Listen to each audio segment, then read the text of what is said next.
Hello, Charlie TCG here, and welcome to my Expanders Showcase. I'm going to start doing weekly videos showcasing the really key decks in the Expander format, as you guys seem to absolutely love me covering that. And today I'm going to start off with Miraidon EX, one of my favorite archetypes that Pokemon has printed in more recent times, and it's nice to see that it's rewarded as well, really well in the Expander format. So in these videos, I'm going to showcase exactly what makes Miraidon EX tick and work in the expanded format, as well as some of the archetypes and the lists which have been performing well in the events that actually are running some expanded tournaments, as well as looking at some pros and cons of Miraidon EX and if it's really going to be viable if expanded ever sees its return to regionals or big events in the foreseeable future. I really hope so, so let's jump in to see exactly why Miraidon EX is a really good expanded archetype. So you have the Tandem Unit ability, one of the best abilities Pokemon has ever printed on a card. Search your deck for 2 basic lightning Pokemon and put them onto your bench. Really good, because there are some incredibly good basic lightning Pokemon out in the plethora of Pokemon sort of TCG. You have Zeraora, you have Vikavolt, you have Tapu Koko, so many really strong basic lightning Pokemon, and it can deal loads more damage. The likes of Regieleki VMAX as well as Electro Power, doing the additional 20 to 30 more damage is really key. It can really push lightning Pokemon to get those big one-hit KOs and not just a hit for relevant weakness against Lugia.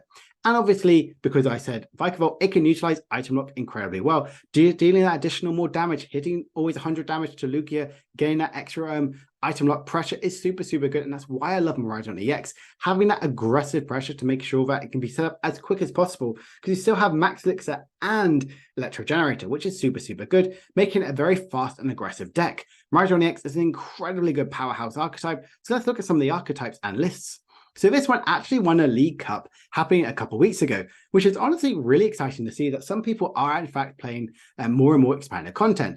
Obviously, we haven't seen a big thing that it can be held in all events and regionals, but it's nice to see this is actually one, and it was in fact Miraidon, which really piqued my interest. I wanted to talk about it more.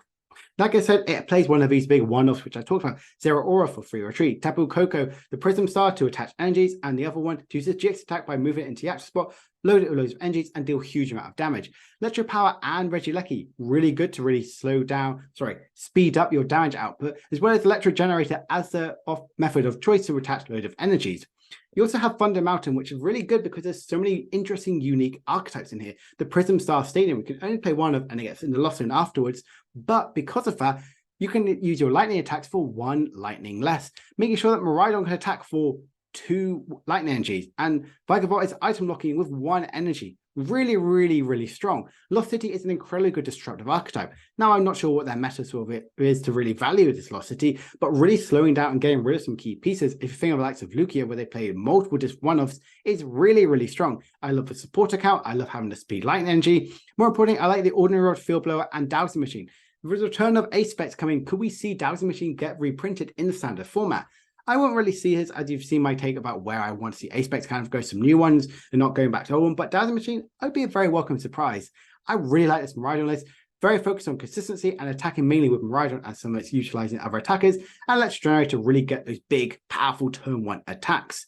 Now, another way on Limitless, you can see that there are in fact some expanded tournaments happening, and this is in fact one of them, one of the Miraidon lists that are doing really well. Now on here, we can see it still goes back with Electro Power and the Regieleki VMAX for doing more damage output. But it plays some other interesting cards, like the Stormy Mountains, really focusing on getting out your lightning Pokemon that sort of way, instead of having the Lost City to be destructive. No speed lightning energy, and Cynthia as a way of getting in their draw support. Adventures Bag is nice because you can instantly get any tool cards, which pretty much means you can get your Forest of Stone, which equals to get any card you might potentially need. I really like that style of deck here, and it plays a few more interesting one-off cards. Heavy Ball, Battle Compressor, as well as Super Rod and Choice Belt. Choice Belt, it could potentially mean they're in a more V-style meta, which is why they're playing Choice Belt over the likes of Muscle Band, which has 20 damage to everything. Heavy Ball, because like I mentioned, you have so many one-off cards here, and even only 1 Tapu Lele. Gaining those prizes is really dangerous, so having a Heavy Ball is really nice. Bar Compressor, because you have Dowsing Machine, you can get any of those cards you might potentially need to, and getting rid of those supporters, you can really get them back with VS Seeker, as well as Super Rod as a way to recover any of their item cards, any of their lightning energies to really help fuel Electro Generator even further. Really like this style deck here, very more simple for Miraidon EX, but this one here focuses morely on that Vikavolt V, doing 50 damage for lightning, and then immediately item locking your opponent's side is really strong, and this is constantly built up to try and get that out as quick as possible.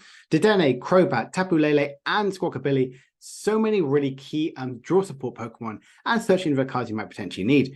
Not only is it that, it plays 4 Electro Drainage as well as 4 Max Elixir. Now, for me, I'm a huge Max Elixir fan. I got multiple of my points in the 2016 to 17 season purely on the base of that 4 of in my deck.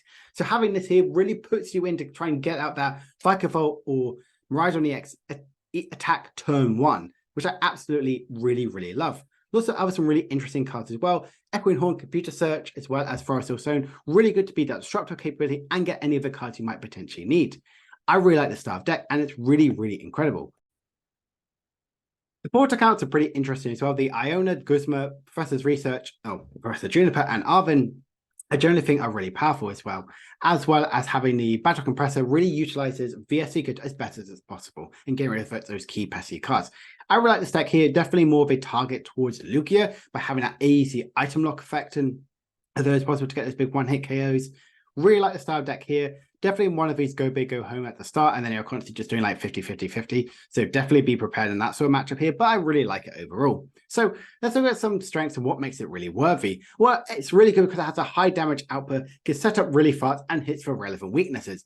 But because of that, some of its weakness is its incredibly ability and item lock focus and having very low HP from attackers. Now, if we know the likes of Expanded, they can do absolutely stupid combos by getting big one-hit KOs left, right, and center, or removing stuff completely with having the likes of GG End in the likes of Lugia.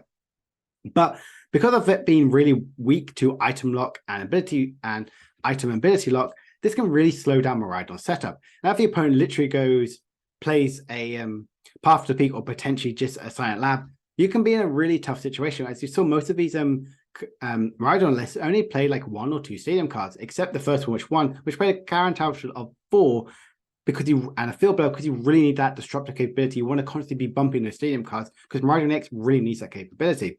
But say you're against an item lock as well, and you can't really set something up, you're in a really tricky situation. And just generally a thing which could be a bit of a weakness for Miraidon, but its strengths really do outweigh its weaknesses. The high damage output, the fast setup, and hitting the relevant weakness truly makes Miraidon X super fast, super aggressive, and exactly what Expanded is, and how I remember it. Really fast, aggressive decks that hit and get big knockouts turn after turn after turn. And I'm excited to see how Miraidon X really evolves in this format. So I hope you've enjoyed this little spotlight showcase. I'm going to be talking about Palkia next week, and kind of seeing exactly why Palkia is one of the also strongest decks in the expanded format right now, kind of come by storm because of it.